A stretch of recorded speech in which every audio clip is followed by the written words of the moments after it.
Insurance and personal property taxes. When we first started selling mobile homes, I trusted the buyer to place insurance on the home. I soon learned that was a bad practice. Sometimes they never got a policy, and we had a mobile home with no insurance on it. Now, I make sure a policy is in force and I must have a copy of the policy before I turn the keys over to the buyer. And the policy must show us as the loss payee. The buyers can get the insurance from any company they choose, but they must furnish me with a copy of the policy, naming us as the first beneficiary before we finalize the deal. Otherwise, I will collect the premium from the buyers, call an agent that I'm familiar with, and have the insurance placed. This way I know the home is insured. I work with several independent agencies that write mobile home insurance. By being familiar with the rates, I can usually tell the buyer, within a few dollars, what the policy will cost. I'll call the agent, furnish the necessary information on the buyer and the home, get a quote on the exact amount due, and collect that amount from my buyer. Once the agent has the information she needs, they write the policy and fax me a binder. Then sometime within the next several days, the buyer will need to stop by the agent's office and sign the policy. When the premium becomes due the second year, the buyer is billed directly by the insurance company.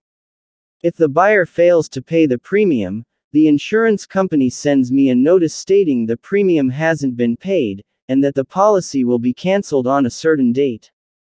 If I receive notice that the policy hasn't been paid, I'll contact the buyers to find out what the problem is.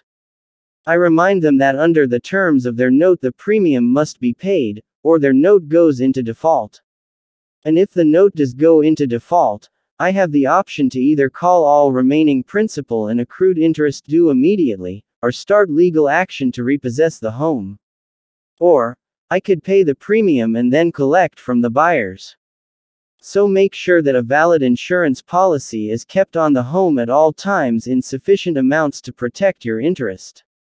If they don't have insurance, and the home burns down, you will have a real problem collecting your money on a burned-up mobile home.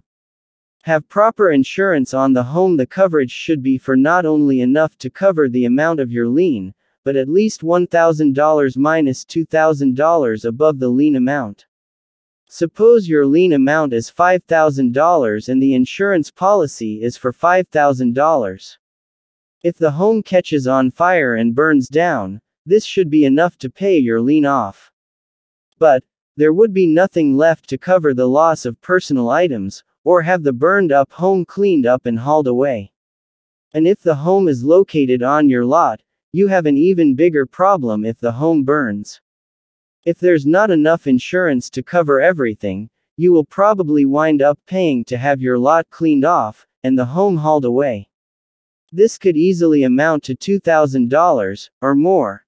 And you will also lose lot rent until you can have another home moved on the lot.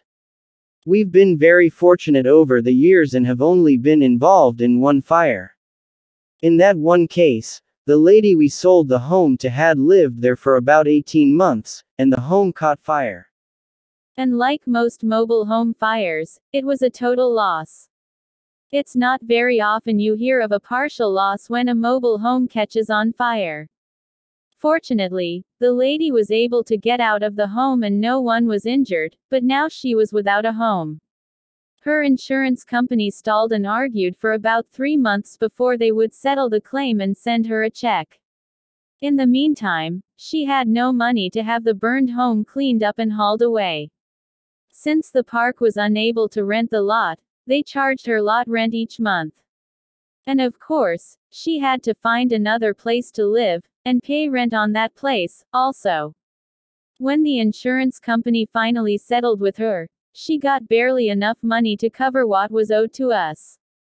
She had to pay to have the lot cleaned out of her pocket. It was a very painful experience for that lady.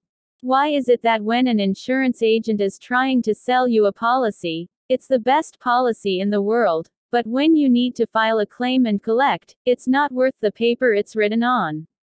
If the insurance company can write you a policy and take your money in one day, why can't they settle a claim and pay you in 1 week, or less? And without a lot of arguments and stalling. That was a terrible and costly experience for that lady, but we both learned from it. The cost of an additional $2,000 minus $3,000 of insurance is very reasonable, so encourage your buyers to carry additional insurance and avoid a possible situation like this lady had. You will be doing both you and your buyer a good deed. Personal property taxes. In most all cases where the mobile homes are situated in a park, they are considered personal property, not real estate.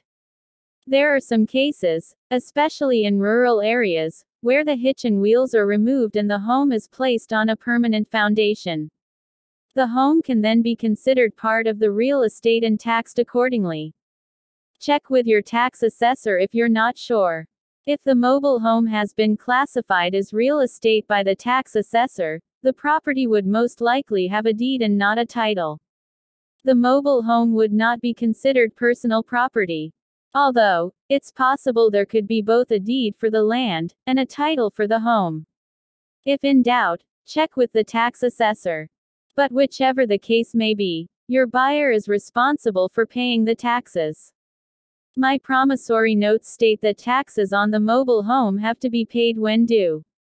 This is normally the personal property taxes that are imposed by the city, or county, where the mobile home is located. In my area, the taxes on the older homes like we deal in are very reasonable, usually less than if you hold a lien on the home. You should keep a check and make sure the taxes are kept current. Otherwise, if you should have to repossess that home and taxes are delinquent, you might be the one having to pay them. Your local tax collector can tell you if the taxes are current, and also, their policy for collecting on delinquent taxes. The biggest disability in life is a bad attitude.